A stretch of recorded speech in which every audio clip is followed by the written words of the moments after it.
kuinga khwani khwa phaltana wa kassatun yuhtulukangrillenguulla to kuinga khwani khwa skolaqaallum niktait qapik ukaanirpagneqqannait to tawwaama tammaani skolaqsailingam takhwakhonkuta mattum nutemllam tappitiqiaqaakun nigillertellruukkut uumagaayutem ayuqqunngilinguni khwankuta sammilluani tamaani satimmitni pitiqiaqarkillruiaqliinniakut tiulliaqleqaminikut khwankuta nutemllaqlukuttua yukaanirpakka lampiuneriveanun pitiqiaqarkammitnik toailluttali liinagaayutem toa pitiqiaqarkaput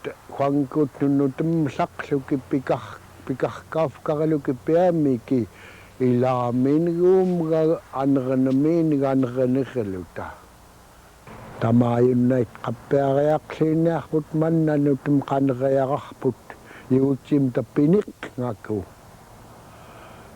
toai maai khattoa awaanirpak nutemllarput manna tamaarifkinaakku piuqallrukummita kassamlu maai makuunnigummiuarluguut kiutiksagusk miinik huaggurlaanek nunaakkenrilkiitlu manna iterlutingataaniurianeritlinniakkut huankut ngataaniurlu tapiaallinniukkut tawwaam toai tammanna illiini alaarrun igvallaamik ayuuluni maai qatlleamta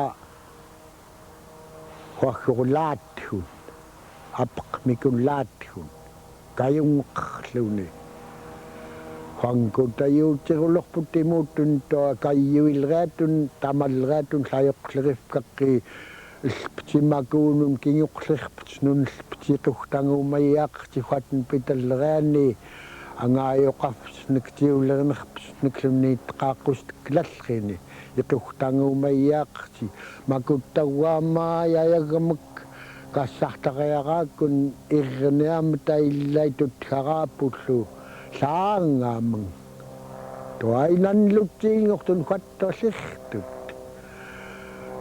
yuppiutirting niitlaangeramagtlu kassartariaqaakkun taskuulakun maaggun piamang nanluttiingortun ayuqquluquluteng nalliaganigun kirayaakkatartia tauwaam toatn lingeraata huattoa huankutapaaruloqunilptilaanani aattaniillu tariinglukummaa pillerptiuhun uterfikluku yuutirput ilpti gleruutsugungaatsi pistiigatenneritut unaatorluk nutemllaq agaayutem yuutirkiutlraa huankutnun aneranamiinik laneraneriluta toanutem pikamtnik yaavat iquungillum tangilliinun iquungilangeram taallu huankuta tiulernerputni ilpti nutemllarmanna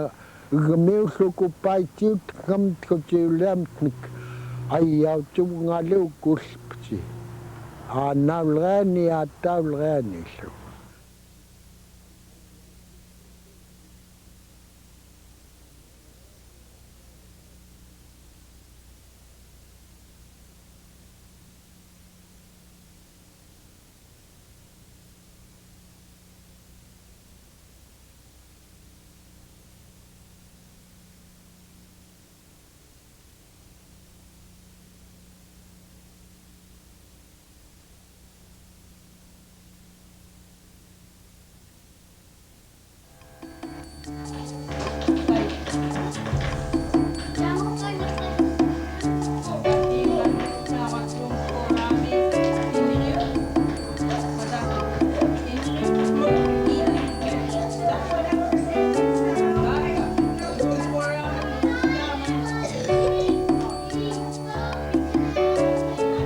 If people in an area feel like they want to revive a language, then they teach the curriculum in a classroom, in a school, in the target language.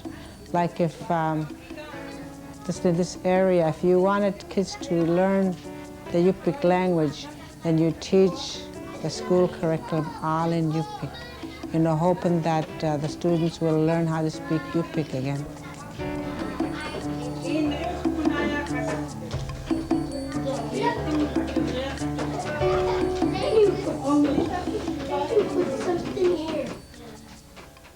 Well, here at the immersion program, we try to emulate the regular curriculum. And so we have started out the day with an opening attendance, going through our daily jobs, having math, using manipulatives, covering other subjects like PE, having song and dance, having language arts, social studies, science. The big difference is the language that we're delivering the program in. Here, we're 100% Yupik. Some of the research shows that children that are learning a second language, even if they lag for a while in English, will catch up with their peers that are in an English-only program, and some will pass. They learn faster.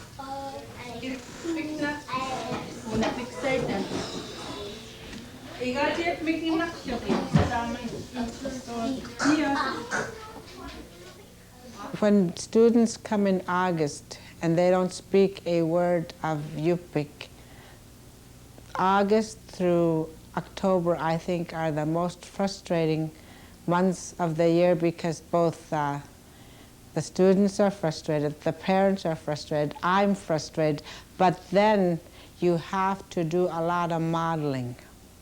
If I sit down, I'll say akume, akumo.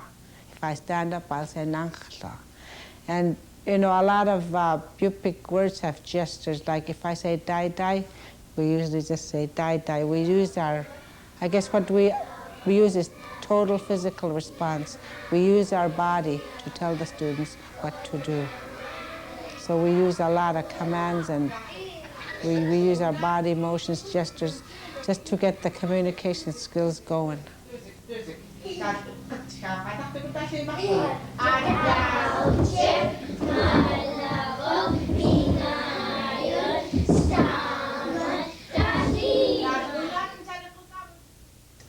I sit with the students, and then I assign one student to come up here and point to the names. As the child is pointing to each name, the children say the child's name. Like, for instance, there's a little girl named Akhanauchok.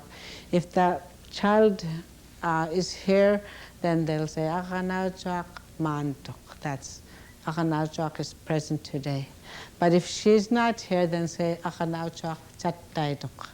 So if the little child is here, then see the little card for Mantok is yellow, and the card for Chattaitok is green. So if the little girl is here, she comes up and just flips her card over to yellow, meaning she's present. And so the child who is assigned to point to all the names goes through all the girls and then the boys. And then after we're done, I normally say how many girls are absent today. So the kids tell me, like, if 3 girls are absent, being ayon nakanachattaidet. Then we come over here, like, how many boys are absent today? They'll say, if 2 boys are absent, they'll say malaguk chattaiduk. And then we do a little math. If 3 girls are gone today and 2 boys are gone, how many children are absent today? So we go through the whole process of, doing math.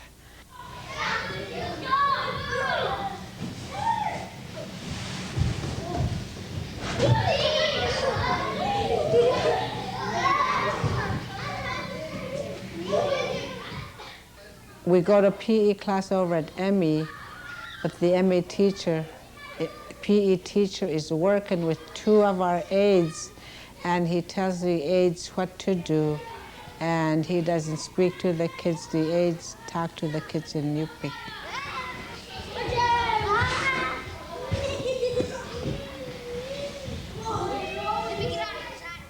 They have a cafeteria over there, but we don't walk over to eat. We eat right in the classroom. You know, there's a lot of small things that are done just in this building because we can't be exposed to the English language.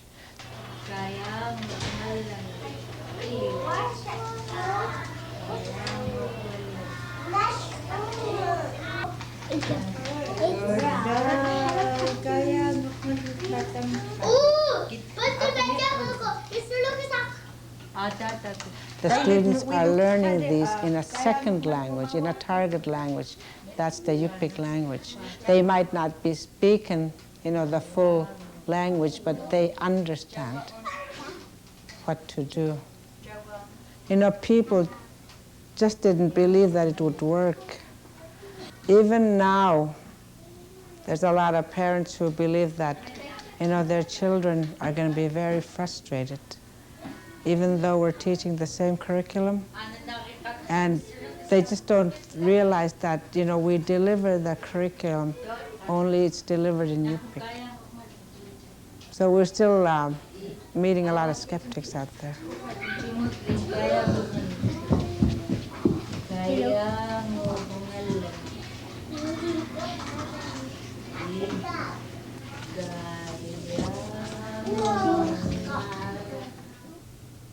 I think it's very important to have a Yupik immersion program, namely to maintain our Yupik language, which is a big chunk of our Yupik heritage.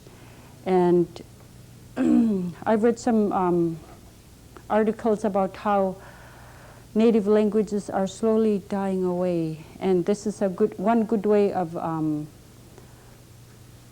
preventing the loss of the Yupik language. The elders know that the language is going to die because they keep hearing their children, their grandchildren, speaking more and more English. And I thought, you know, what a great gift for us to give back to our parents. They gave it to us. And if they realize that we're trying to keep their language alive, I think they'd be, you know, real happy about what we're trying to do.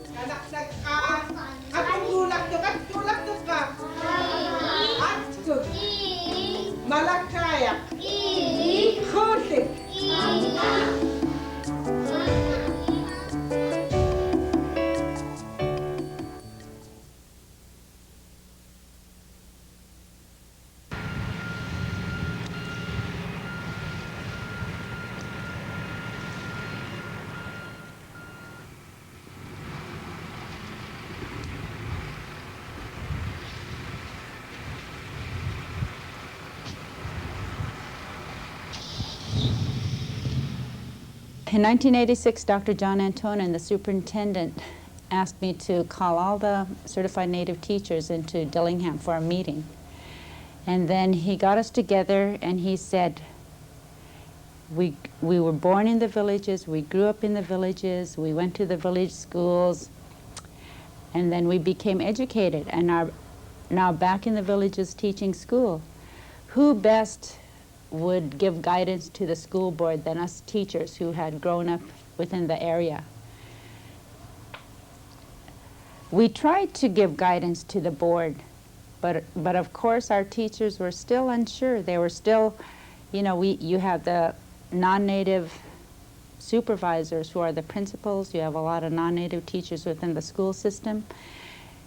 And somehow you never measure up to them since you're native, since you're of the area. And they're always trying to change you to make you like they are. And somehow, in the back of your mind, in the back of lots of people's mind, people from the outside are better, that you should be like them. And so they weren't really able to guide the school board members. So we decided that we needed to really look at what our Yupik teachers were doing. You know, what's Yupik about the way that you're teaching? What's Yupik about the classroom that they're in? With the existing bilingual programs, one of the things that we noticed within the classroom was that always, even with the bilingual programs, it was always English-based. It wasn't Yupik-based knowledge. So we said, well, we need our elders to help guide us, to give us the kinds of knowledge and training that they knew and learned. We began to collect this Yupik knowledge base. One of the first things we talked about to our elders was, how did you traditionally count? Because of course you count at 1, 2, 3, 4, 5, then you translate at Nutemllaput, and no thought is really given to the name until we had our elders count for us. They went at Nutemllaput, and Dahlik is an arm, so you have Dahliman.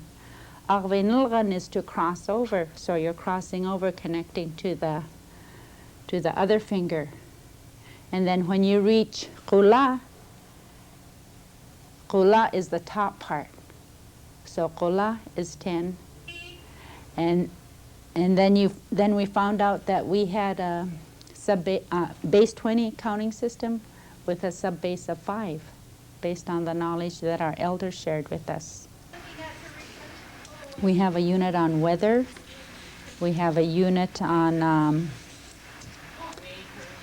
patterns, the traditional Yupik border patterns. We have several different units on the different legends that we integrated into the school system.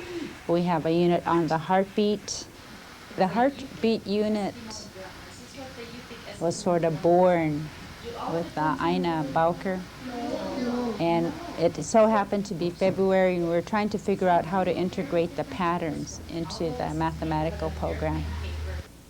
I gave them a diagram of the heart, and I spelled the word heart within the diagram, and I asked the kids, what words do we use that have the word heart in it? And a lot of the kids, what do we use? And one of the kids I remember had the word broken-hearted. And so the other kids were thinking of the word, different words within groups. I have the kids group so that they can work as a group, not as an individual.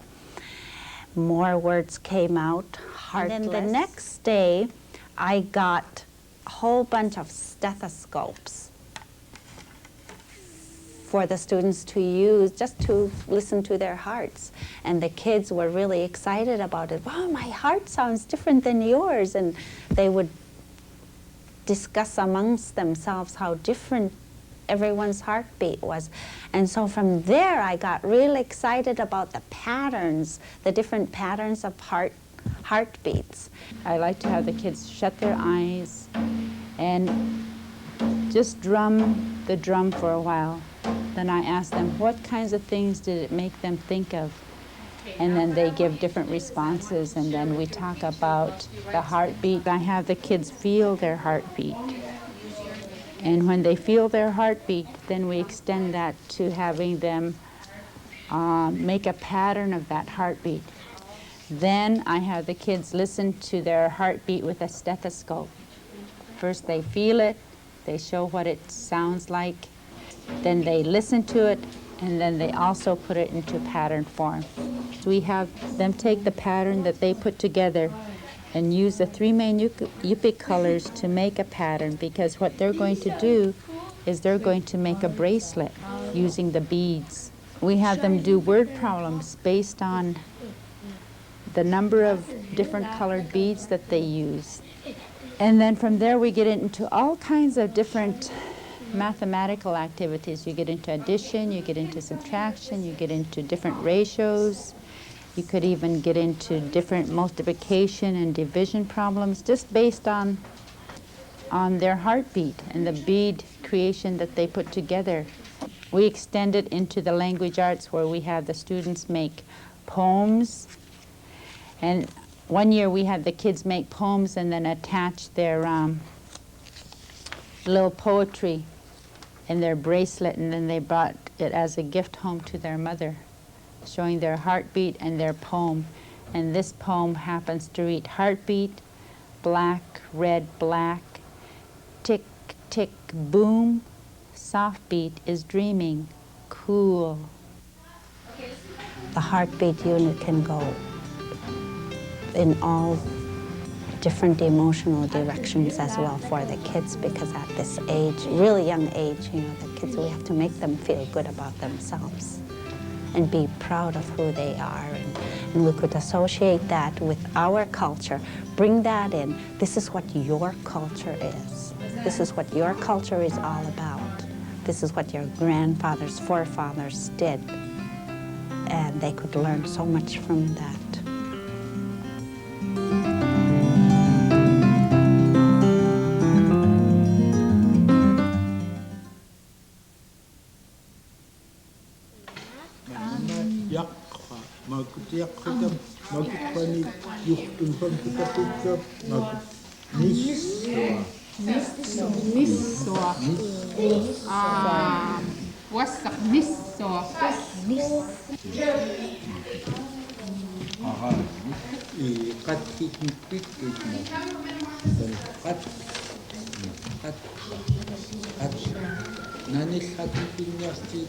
Kasigluk is an Eskimo village, Yupik Eskimo village, located about 25 miles west of Bethel.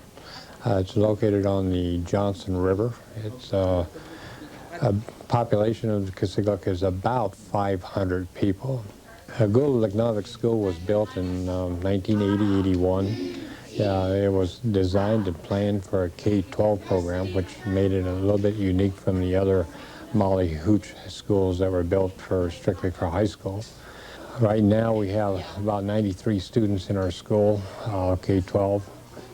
We have 7 teachers and 7 certified teachers and 5 associate teachers. We run our Yupik Studies program from kindergarten through the 12th grade. K-3 is dominant in Yupik, and then 4 through 12 they have 2 hours a day in the Yupik Studies program.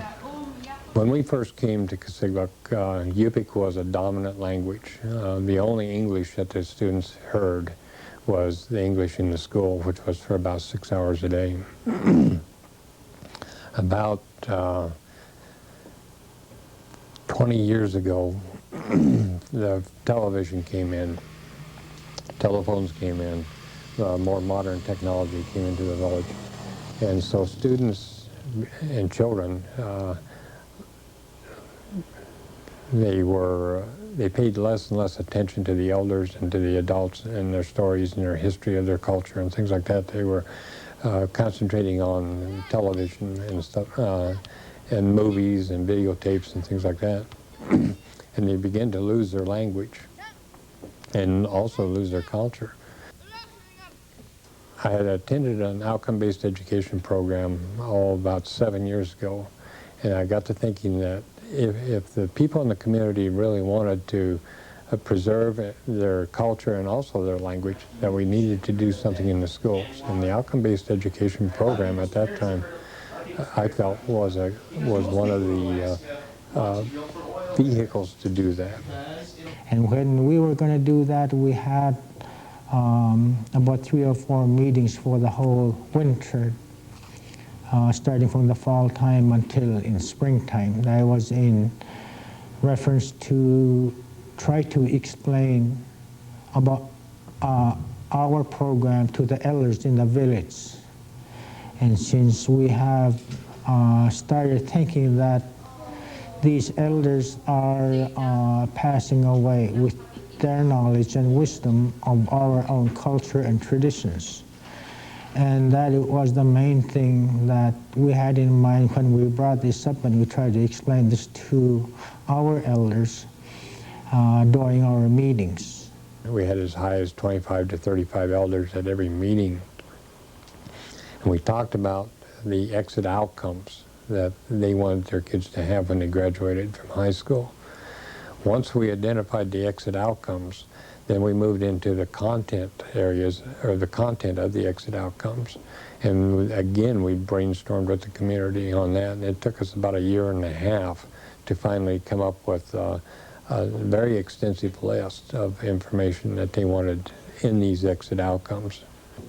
All the walls were filled with charts here and there, and then we combine them together.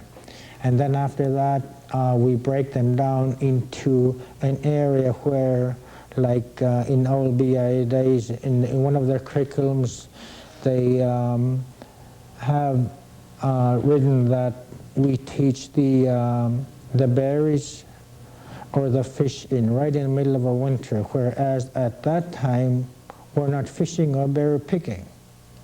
So keeping that in mind, we categorize each, whatever the elders have brought up to us, putting them into a certain month or in quarters or in semester when we would be covering them. At the end of about the third year, we started looking at a scope and sequence of the UPIC Studies program. And it seemed like every time we'd come up with something that we were comfortable with, somebody in the district office would say, yeah, but we could do this or we could do that, and change it a little bit. So we'd come back and we'd try to change it to meet what they were looking for. And we went around with that for, about a year. And finally, we came to the point of saying, well, wait a minute, this is Kasigluk or Gula's UPIC Studies program, and this is the way we want it set up. And so from that point on, things seemed to smooth out a little bit.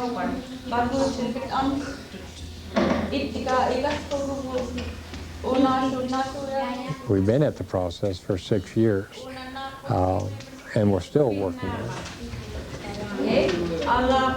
This school year, we've been implementing the program as such as it is. And hopefully at the end of this year, we'll critique what we've done and then develop the remaining thematic units to support it.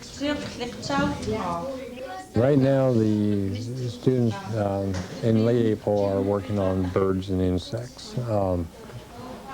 We have kindergarten students that are concentrating more on insects, the different types of insects that live around our area.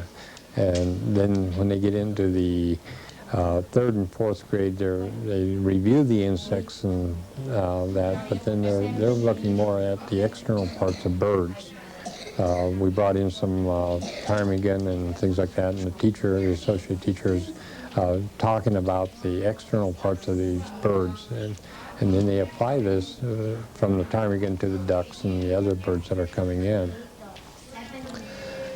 The 5th and 6th graders, they'll take the ptarmigan and they'll look at the internal parts of the ptarmigan, the heart, the liver, the intestines, and they actually dissect the ptarmigan and see what's in there.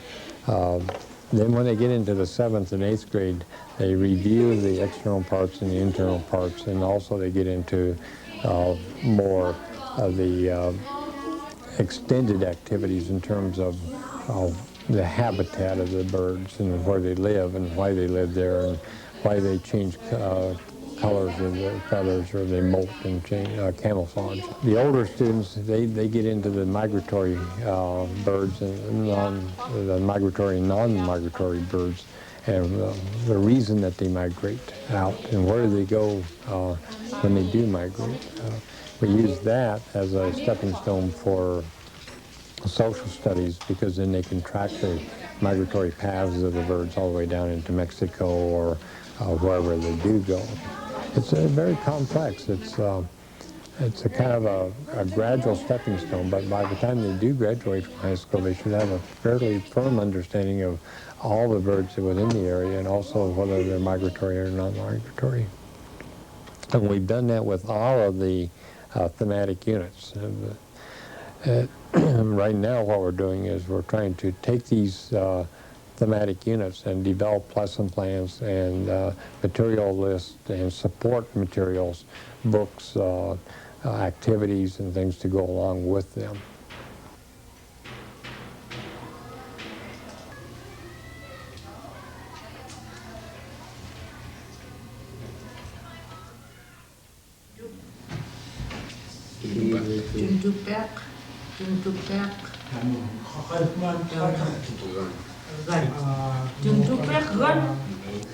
We have 2-hour session, two class period sessions for each class, for each grade level. And when we do that, we try to mostly cover the anything that deals with the vocabulary, reading and writing in that thematic unit or in such a subject. And on the second period, we try to do some things that deals with on-hands activity that refers to what we are dealing with. And in that way, when they're doing that, at the same time, they are taught some names of items or whatever, something like that, to build up their vocabulary.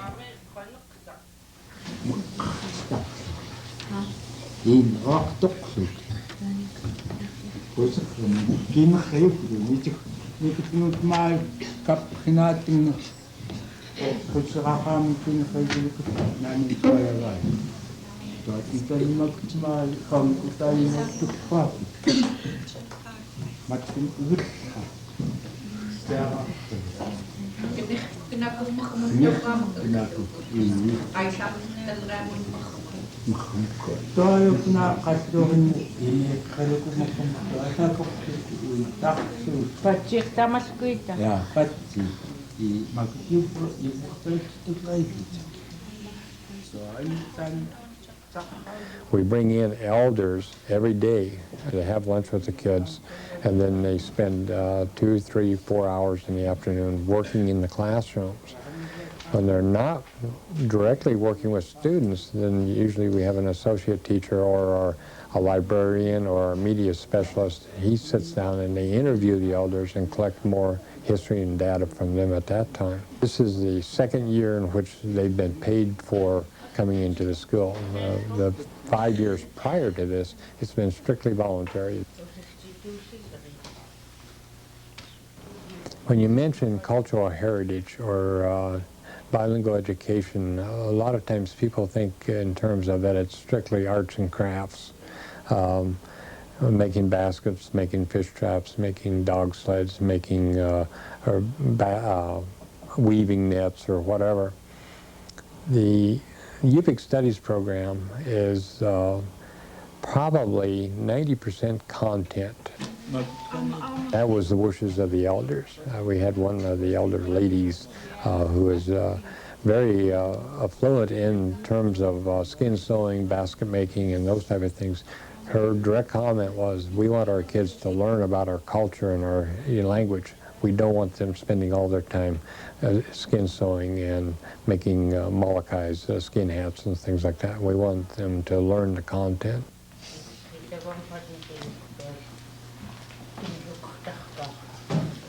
We hold monthly meetings here at Kasigluk or at Agula for the community. And we have a turnout of 25 to 35 people at every meeting. I think that's a reflection of their interest in the UPIC Studies program or in the program here.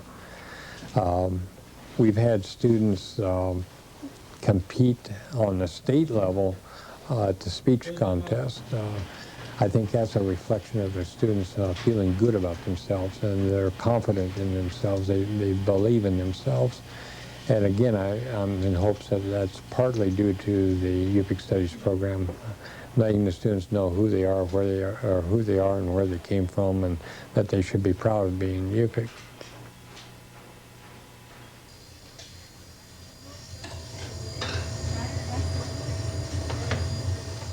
In the last 15 years, I know of no physical fights with older kids, between older students. We have very little students talking back to teachers or to elders. And again, I think our UPIC Studies program teaches respect for elders and older people, and so I think that's a reflection of that. And I'm in hopes that our kids aren't into drugs and alcohol, because again, that through the UPIC Studies program, they feel good about themselves. And the elders come in and talk to them, and we have other people coming in and congratulating them on their successes within our program. And I think they're proud of their school, and I think a lot of it has to do with the UPIC Studies program.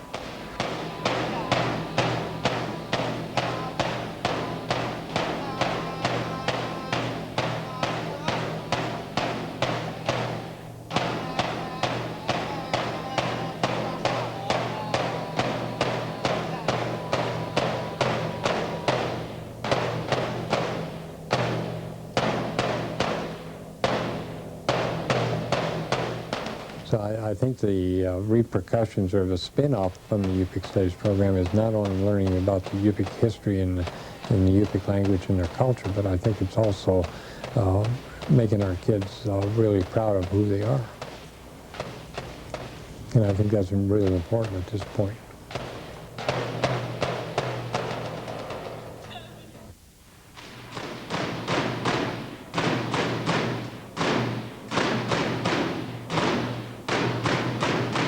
The Yupik Studies program could not have been successful if the people and the teachers hadn't been part of it. I mean, you can't sit behind a desk and develop it.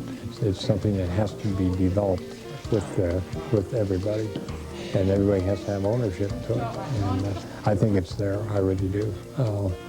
And I'm very proud of those people that did participate in it. And we're willing to share.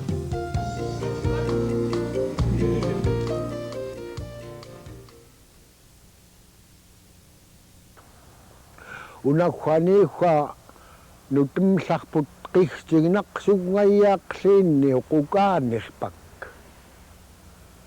Kiallu makuumiungunrillngum mattum nutem yui alaskam qixtikarkauyaqliinni iluki tuakhwagaayutem pitireerarkiut qilluyaqliinniaki tamaararkaufkanaakki nutemllaqluk